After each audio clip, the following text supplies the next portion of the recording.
Olá, pessoal, tudo bom? Hoje nós vamos fazer aqui nesse vídeo a correção da prova de vocês, tá? Como eu expliquei no grupo, eu vou estar durante a aula de hoje, ou pelo menos até onde eu puder, no privado de cada um de vocês, enviando o boletinzinho, uma fichazinha com as notas de vocês, certo? E aí, para aqueles que já estiverem com os 6 pontos garantidos do bimestre, tá tudo ok. Esse boletim vai ser o boletim da primeira etapa, que você pode deixar registrado, salvo no seu celular. Mas para aqueles que ainda não atingiram os 6 pontos, eu vou trabalhar quarta-feira com uma atividade, um trabalho só para essas pessoas que ainda não conseguiram a nota da etapa, para a gente tentar fazer essa recuperação paralela, certo? Então, aí esse boletim também vocês vão receber, mas ele vai ser alterado de acordo com a recuperação. Eu vou acrescentar essa recuperação. Ok assim? Então, vamos para a correção? Ao elaborar essa prova, eu pensei com todo carinho, não só na fila, porque, na verdade, é difícil controlar em sala, né? Imagine dessa forma. Então, assim, eu elaborei já para que não fosse tão fácil procurar no Google. Não quer dizer que seria impossível, porque algumas ideias poderiam estar ali. E aí, obviamente, né, quando a gente tem pouco interesse, é isso que acontece. Eu trouxe aí 2 sessões, uma de interpretação, outra de sintaxe, né, com os 3 assuntos. E aí, separei cada questão valendo meio ponto. 4 questões de cada. E aí, eu coloquei 2 textos. Vamos começar com a de interpretação. O primeiro texto é uma tirinha. Não sei se foi o primeiro ou o segundo para vocês, porque eu deixei a ordem das questões alteradas de acordo com quem abrisse. Mas aí tem a tirinha, onde tem uma senhora, né, que tá na porta e tem uma cesta cheia de gatos. E aí, colocaram essa cesta aqui, sabendo que eu não resistiria, uma coisa assim. E aí, no segundo quadrinho, mostra somente os gatinhos ficaram do lado de fora e ela só pegou a cesta e mostrou que na casa dela tinha uma coleção de cestas. E uma das perguntas era que houve uma quebra de expectativa, que é muito característico nas tirinhas, nessas charges. Lança-se uma expectativa no leitor, a gente já supõe, não resistiria, claro que aos gatinhos, né? Os seres vivos ali, bonitinhos, fofinhos. E aí, há uma quebra de expectativa no segundo quadrinho, que é, na verdade, que a gente esperava que seriam os gatinhos e o que ela não resistiria eram as cestas, a cesta especificamente, porque ela colecionava cestas. Então, a quebra de expectativa é essa. Esperava-se que ela não resistiria aos gatinhos, mas ela não resistiu à cesta. Essa é a quebra de expectativa. A segunda questão sobre essa tirinha fala também um pouquinho do nosso assunto, né? Porque no texto diz colocar, ela diz colocaram isso aqui, essa cesta aqui. Usa-se o sujeito indeterminado, que é aquele sujeito onde ele existe, alguém colocou, mas não se sabe quem é, não dá para descobrir quem é. Por que será que ela fez a utilização desse sujeito indeterminado? Como muita gente respondeu corretamente, que ela usou o sujeito indeterminado porque ela nem sabia quem era. Alguém colocou, mas ela não sabia quem era, e também pouco importava. Importava a ação de colocarem aquela cesta cheia de gatinhos. Então, o uso do sujeito indeterminado foi usado aí porque ela não sabia quem era e pouco importava, contanto que estivesse ali a cesta, nesse caso, que ela queria. Certo? Entendido até aqui? Vamos para a próxima. O próximo texto é um poema que eu pessoalmente sou apaixonada. O menino que carregava água na peneira. É lindo, é fofo. E eu coloquei aquele vídeo ali, né, porque uma coisa é a gente ler um poema e é um crime, quase um crime, ler um poema mecanicamente. Então, tem gente que não tem muita familiaridade, não conhece muito poema, não gosta. E eu coloquei aquele vídeo ali para quem conseguiu assistir. A declamação daquele rapaz lá é muito boa, né? Porque parece que ele não tá declamando um poema, ele tá contando uma história. E é emocionante, assim, é muito bom. Ele dá vida a esse menino que vai virar poeta, que vai escrever. E assim, Manuel de Barros, que é o poeta, né, o criador dessa história, é como se ele estivesse falando dele mesmo, inclusive. Então, O Menino que Carregava Água na Peneira é um poema. Depois leiam de novo. Se quiserem, eu mando para vocês, ou podem pesquisar mesmo. É O Menino que Carregava Água na Peneira, de Manuel de Barros. É uma história assim. História não, um poema, né, que conta a história desse menino. E aí eu também trouxe duas questões para serem trabalhadas. A primeira delas é que no texto todo, esse poeta faz essa comparação entre carregar água na peneira e o ato de escrever. Eu poderia responder isso aqui para vocês, mas eu vou fazer melhor. Eu vou ler a resposta de uma das alunas do nono A, que eu achei assim, que resposta. Eu não conseguiria responder melhor. Então eu anotei aqui para poder ler.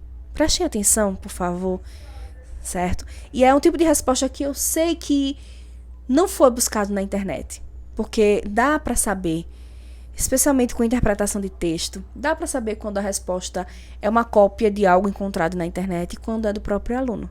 Esse aqui é. Se eu me enganar, vai ser uma cara feia, mas eu acho que eu não estou enganada. Analisando o poema, se formos olhar pela lógica, carregar água na peneira é algo que não faz sentido, bem como é demonstrado nos primeiros parágrafos do poema. Mas o menino era ligado em despropósitos, ou seja, coisas que não possuem um propósito. Para mim, ele só queria dar asas a algo que, a meu ver, parece inexplicável ou sem sentido para alguns. Ele queria se expressar mesmo que à primeira vista aquilo parecesse sem sentido. E ele encontrou na escrita uma forma de brincar com as palavras e usá-las a seu favor, escrevendo como se os despropósitos dele criassem vida numa folha vazia. Olha que lindo. E essa é a relação entre carregar água na peneira e escrever. Não precisa fazer sentido à primeira vista. Precisa revelar a magia das palavras, mesmo que de forma diferente. Precisa preencher vazios com peraltagens. Precisa dar sentido a despropósitos. Precisa preencher corações. Gente, eu não responderia melhor. De verdade, tá? Uma resposta, assim, realmente de encher os olhos da Evelyn do nono A. Que resposta! Conseguiu entender a essência do poema de uma forma muito linda. Porque como ela disse aqui, se a gente prestar atenção, né? Como é que carrega água na peneira? Não carrega porque a água vai saindo, né? Os buracos que tem na peneira vão deixando escorrer a água. E aí a ideia de escrever era justamente essa, esses despropósitos. O menino era ligado em despropósitos, como ela também respondeu aqui. O escrever poema nem sempre faz sentido, ou faz sentido à primeira vista, mas ele significa de outra forma, a magia das palavras, o brincar com as palavras, o dar asas à imaginação. Tudo pode ser possível, ter um propósito, quando a gente usa a imaginação. E era justamente isso, né? Então, assim, eu trouxe essa resposta porque não tinha outra. Não tinha outras, claro, de outras formas também muito boas, mas eu não tinha mais o que responder. Prestou atenção nessa leitura? Tá aí a resposta. Muito boa. A segunda questão sobre esse texto só pergunta se a mãe dele o apoiava, né? E aí existem versões de respostas que a gente pode ver. Pronto, no começo ela se mostrava um pouco reticente, né? Porque viu o filho diferente, e mãe sabe que quando é diferente pode sofrer bastante, não por ela, mas porque mãe vai amar, mas pela sociedade. Mas a gente percebe que ela consegue ver que ele também enxerga que esses despropósitos podem virar coisas boas, podem servir para alegrar a vida dos outros, preencher os vazios das outras pessoas, e que ele tem um propósito. O estranhamento dele, a esquisitice dele, a diferença dele tem um propósito. Então, ela se preocupa, mas ela sempre apoia. Nunca deixou de apoiar. Ela só se preocupa no início, mostra preocupação no início, mas ela olha com ternura, olha com carinho e apoia esse filho tão diferente. Então, esse texto eu trouxe com muito carinho, porque, assim, poema é lindo.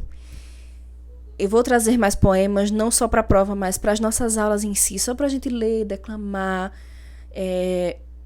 viajar nessa leitura e fazer com que aqueles que não têm muita familiaridade consigam se familiarizar melhor com esse tipo de texto, com esse gênero textual, certo? Vamos agora para a gramática? Vamos lá. Bom, vamos começar. Na questão sobre sujeito, eu trago algumas alternativas e pergunto qual delas é a única que tem um sujeito oculto ou desinencial. E aí nós temos na letra A: acabou a aula cedo. O verbo é o verbo acabar. O que ou quem acabou? A aula. A aula é o sujeito que está aí. Exposto, então é um sujeito simples. A diferença aqui, que fez muita gente talvez marcar essa alternativa, é porque a oração começa com um verbo. Normalmente, realmente, a sequência natural de uma oração é primeiro vir o sujeito, depois o verbo. Mas nem sempre isso acontece. Às vezes há um deslocamento, às vezes o sujeito vem depois. É esse o caso, certo? Mesmo vindo depois do verbo, a aula ainda é um sujeito. Então, não é a nossa alternativa. Na letra B, trovejou muito. Trovejar é o verbo que indica fenômeno da natureza. E aí, como a gente viu, verbos que indicam fenômeno da natureza mostram que constituem orações sem sujeito. Então, nessa aí, nem sujeito tem. Então, não é a nossa alternativa. Na letra C, estou com muita dor de cabeça. Estou, quem está? Eu, que não aparece na oração, mas a gente consegue deduzir. Então, essa é a alternativa com o sujeito oculto ou desinencial. Essa alternativa a correta, certo? Deu para entender? Na próxima questão, pergunta por que o predicado é a função sintática mais importante? Se vocês fossem buscar, tivessem anotado direitinho dos vídeos que eu fiz com vocês, fossem buscar nas anotações, saberiam essa resposta facilmente, que era a de que o predicado é a função mais importante de todas, porque é tudo aquilo que está relacionado ao verbo. E como só se tem oração, se tiver verbo, toda oração tem predicado. Nem toda oração tem sujeito, mas toda oração tem predicado. Então a resposta é essa. É porque o predicado está relacionado a tudo que diz respeito ao verbo. E como não tem oração sem verbo, o predicado é a função mais importante. Deu para entender? As duas outras questões dizem respeito aos complementos.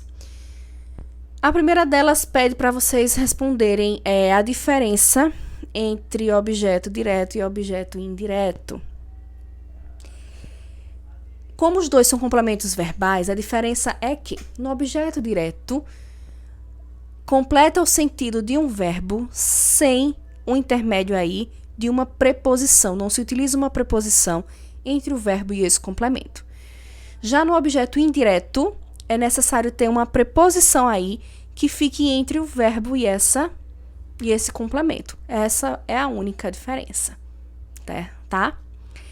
E a última questão sobre o complemento nominal, para marcar a única alternativa em que há complemento nominal. E a alternativa é a que tem: Jéssica tem necessidade de férias urgente. O verbo é o verbo tem. O que é que Jéssica tem? Necessidade. Necessidade é o complemento do verbo, mas necessidade de quê? De férias.